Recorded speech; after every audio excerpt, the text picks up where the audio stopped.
নেটত কেবাটাও গুৰুত্বপূৰ্ণ সিদ্ধান্ত লোৱা হয় যিখিনি নিয়মীয়া আৰু চৰকাৰী কাম-কাজৰ লগত জড়িত সিদ্ধান্ত সেইখিনি আপোনালোকে আমাৰ চৰকাৰৰ প্ৰেছ বিজ্ঞপ্তি বা আমাৰ টুইটাৰ ফেসবুক একাউণ্টত পাব সেইখিনিৰ বিষয়ে মই ক'ব খোজা নাই যিকেটা ৰাজহুৱা স্বাৰ্থৰ লগত জড়িত সেইকেটা বিষয় আপোনালোকৰ সন্মুখলৈ আনিব খুজিছো আপোনালোকে জানে যে বিশেষকৈ কংগ্ৰেছ চৰকাৰৰ সময়ত অসমৰ হাইস্কুল সমূহত কন্ট্ৰাকচুৱেল টিচাৰ নিযুক্তি কৰা হৈছিল আৰু সেই কন্ট্ৰাকচুৱেল টিচাৰ সকলক প্ৰথম অৱস্থাত 12000 টকা দৰমহা দি আৰম্ভ কৰা হৈছিল 2021 চনত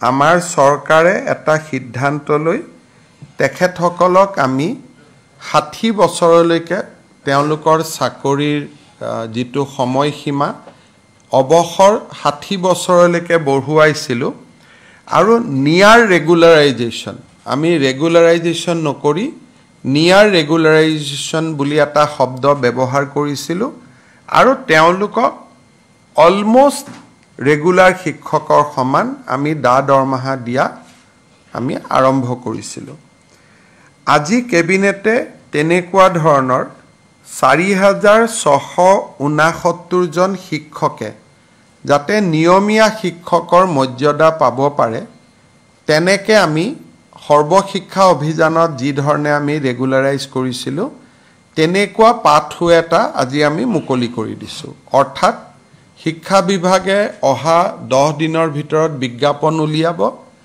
এই 4669 জন শিক্ষকে কন্ট্ৰাকচুৱেল টিচাৰ বুলি আমি যাক কওঁ যোনে হাই স্কুলত কাম কৰি আছে তেওঁলোকে আবেদন কৰিব পাৰিব আৰু কাগজ পত্ৰ পৰীক্ষা কৰাৰ পিছত তেওঁলোকক আমি নিয়মীয়া শিক্ষকৰ মৰ্যাদা দিম কিন্তু কোনোবাই যদি ভাবে যে নহয় মই চুক্তিবদ্ধ শিক্ষক হৈ থাকিম মই নিয়মীয়া শিক্ষক হ'ব খোজা নাই সেই অপচনো তেওঁলোকৰ খোলা থাকিব অৰ্থাৎ এটো ম্যান্ডেটৰি নহয় এটো ভলেন্টিয়াৰি আৰু তেওঁলোকে ভলেন্টিয়াৰি হিচাপে ইয়াত ইচ্ছা কৰিলে তেওঁলোকে পাৰ্টিসিপেট কৰিব পাৰিব আৰু ইচ্ছা নকৰিলে তেওঁলোকে পাৰ্টিসিপেট নকৰাকৈ থাকিব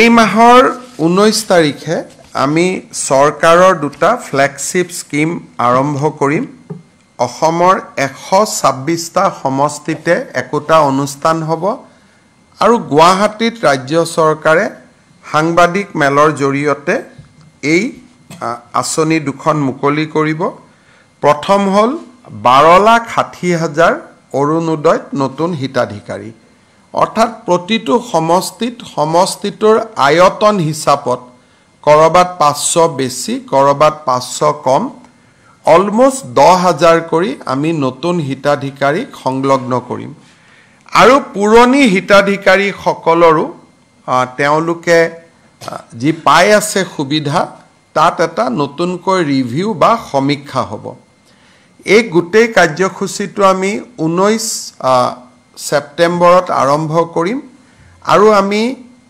10 জানুৱাৰীৰ ভিতৰত প্ৰপত্ৰ সিলেক্ট কৰা ফাৰ্স্ট ইনষ্টলমেন্ট আমি যাতে 10 জানুৱাৰীত দিব পাৰো সেই ধৰণে অৰুণোদয় 3.0 আমি 19 তাৰিখে সূচনা কৰিম বা আমি আৰম্ভ কৰিম এই উপলক্ষে অসমৰ 126টা সমষ্টিতে 126খন মিটিং হ'ব যত মন্ত্ৰী বিধায়কসকল উপস্থিত থাকিব আৰু গুৱাহাটীৰ পৰা মই আপোনালোকক নিমন্ত্ৰণ কৰি গোটেই আঁচনিখনৰ বিষয়ে মই বুজাই দিম কিন্তু 126টা সমষ্টিতে ইয়াৰ একোটা অনুষ্ঠান আমাৰ মন্ত্ৰী বিধায়কসকলে কৰিব আৰু আমি এই অনুষ্ঠানত যোগ দিবলৈ বিৰোধী পক্ষৰ বিধায়ক সংসদসকলকো আমি আমন্ত্ৰণ জনাম দ্বিতীয়তে আমি অহা 19 তাৰিখৰ পৰা 17 লাখ নতুন লোকক আমি ৰেশন কাৰ্ড দিম কাৰণ এইবাৰ অৰুণোদয় পাবৰ কাৰণে ৰেশন কাৰ্ড অতিকে জৰুৰী ৰেশন কাৰ্ড নহলে অৰুণোদয় নাপাব গতিকে বহুত ব্যক্তিয়ে হয়তো ভাবিব মই দুখীয়া, মই অৰুণোদয় পাব লাগে, ৰেচন কাৰ্ডখন নোপোৱাৰ কাৰণে তেওঁ অৰুণোদয় নাপাব। সেইকাৰণে আমি 17 লাখ পৰিয়ালক, 17 লাখ ব্যক্তিক আমি নতুনকৈ ৰেচন কাৰ্ড দিবৰ কাৰণে সিদ্ধান্ত লৈছোঁ। এই আঁচনিখনো আমি 19 তাৰিখে আৰম্ভ কৰিম। অৰ্থাৎ যি মিটিং হ'ব, অৰুণোদয় আৰু ৰেচন কাৰ্ডৰ কাৰণে যুটীয়া মিটিং হ'ব। আপোনালোকে 3 নম্বৰ এটা বিশেষ বিষয়ৰ ওপৰত অৱগত যে আমি কিছুদিনৰ পৰা CM-AAA মুখ্যমন্ত্ৰীৰ অসম আত্মনিৰ্ভৰশীল আঁচনি, এই আঁচনিখনৰ আমি ইণ্টাৰভিউ লৈ আছিলোঁ। আজি কেবিনেটে এই আঁচনিখনৰ 25,238 গৰাকী হিতাধিকাৰীক অনুমোদন দিয়ে।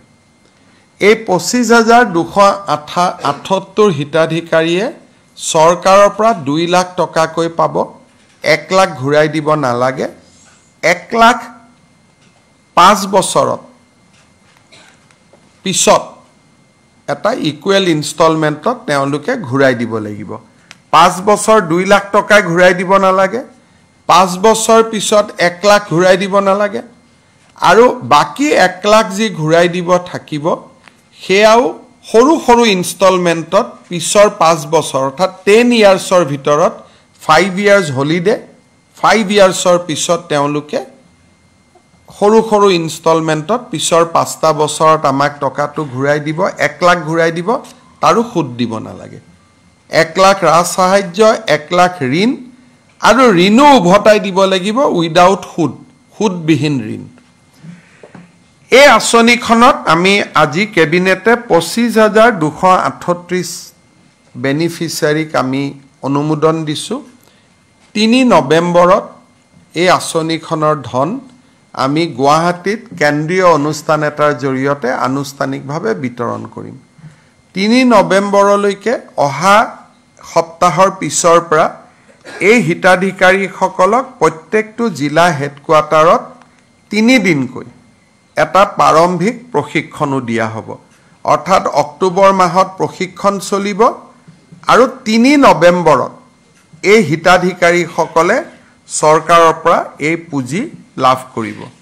ইয়াৰ ফলত আমাৰ আৰু এটা কমিটমেণ্ট আমি পূৰা কৰিলোঁ আৰু 3 নৱেম্বৰত 25,000ক ধন মুকলি কৰি দিয়েই আমি গধূলি আৰু 75,000ৰ কাৰণে আবেদন সংগ্ৰহ কৰিম। অৰ্থাৎ টোটেল আমি 1 লাখ ল'ৰা ছোৱালীক আমি এই আঁচনিখনৰ সুবিধা দিব বিচাৰোঁ।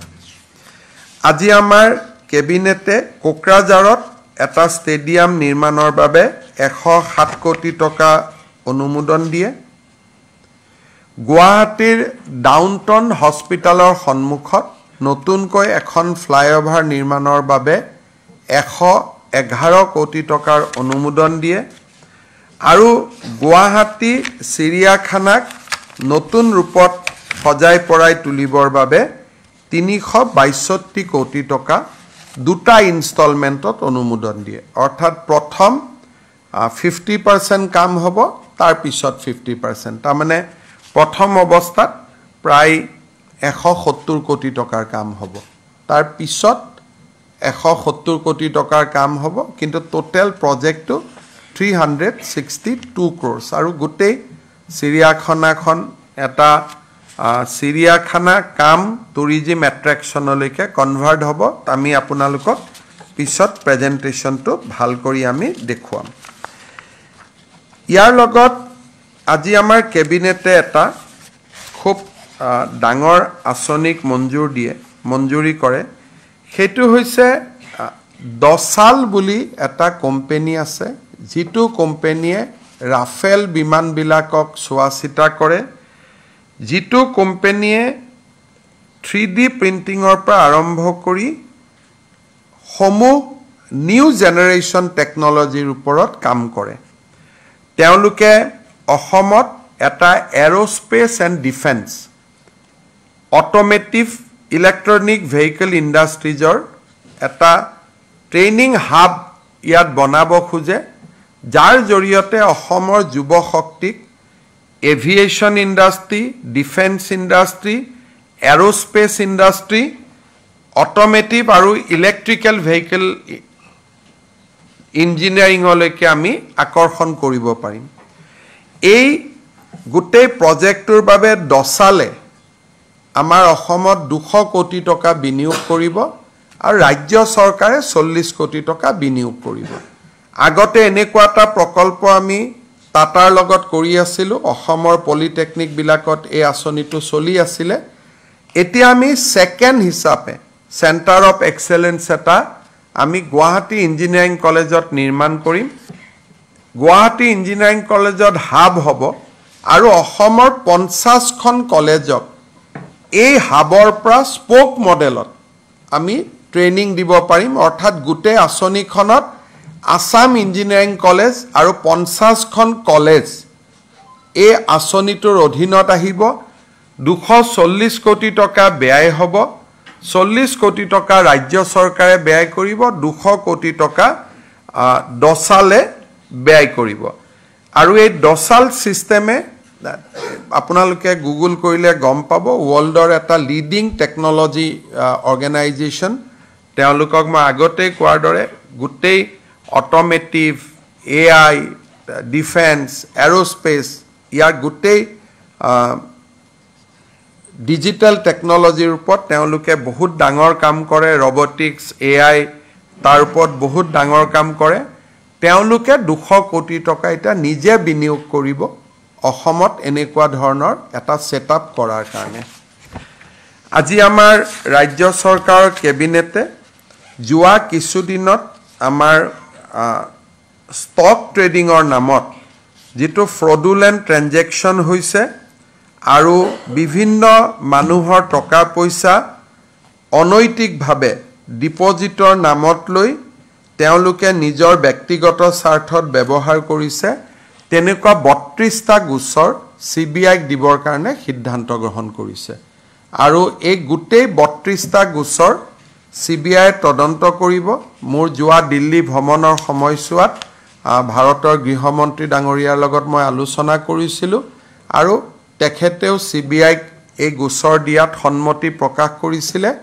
আৰু এই গোচৰটো ট্ৰেন্সফাৰৰ প্ৰক্ৰিয়া এমাহ সময় লাগিব, কাৰণ তেওঁলোকে DOPTৰ পৰা নটিফিকেশ্যন কৰিব লাগিব, ইয়াৰ কিছু প্ৰচেছ আছে। কিন্তু আমি আজিৰ কেবিনেটত এইটো সিদ্ধান্ত লৈছোঁ যে এই গোটেইকেইটা কেছ আমি CBIক দিম আৰু CBIয়ে নোলোৱালৈকে অসম পুলিচে চাই থাকিব, কিন্তু ডিটেইল ইনভেষ্টিগেশ্যনটো CBIয়ে কৰিব। আৰু আমি আশা কৰিম যে যিমান সোনকালে পাৰি CBIয়ে ল'ব পাৰে। আমাৰ মুখ্য সচিবেও ডাইৰেক্টৰ CBIৰ লগত কথা পাতিছে, তেওঁ সন্মতি জনাইছে যে আমি কেছকেইটা ল'ম। গতিকে 32টা গোচৰ এতিয়ালৈকে আমি পঞ্জীভূত কৰিছোঁ, 32টা গোচৰ আমি CBIক দিম। কেবিনেটে এইটো সিদ্ধান্ত লৈছে যে আৰু যদি ভৱিষ্যতে এনেকুৱা কিছু গোচৰ আহে যি ট্ৰেডিং এপ বা ট্ৰেডিং ব্যৱসায়ী এতিয়াও আমাৰ চকুত পৰা নাই কিন্তু গাঁৱে ভূঞে সৰু সুৰাকৈ কৰি আছে, তেনেকুৱা গোচৰ যদি আমাৰ নটিচলৈ আহে আমি তেওঁলোককো এই 32টা গোচৰৰ লগত সংযোজিত কৰি দিম, যাতে এটা নিৰপেক্ষ তদন্ত হ'ব পাৰে। গতিকে আজিৰ আমাৰ কেবিনেটত লোৱা সিদ্ধান্তৰ ভিতৰত এইকেইটা ইম্পৰ্টেণ্ট ডিচিশ্যন আছিলে। আৰু কেইবাটাও সৰু সৰু সিদ্ধান্ত আছে, এইখিনি আপোনালোকে আমাৰ টুইটাৰ, ফেচবুক বা DIPRৰ প্ৰেছ ৰিলিজত আপোনালোকে পাব পাৰিব। এইখিনি আছিলে, হ'ব? গোটেইকেইটা মই ধুনীয়াকৈ কৈ দিলোঁ।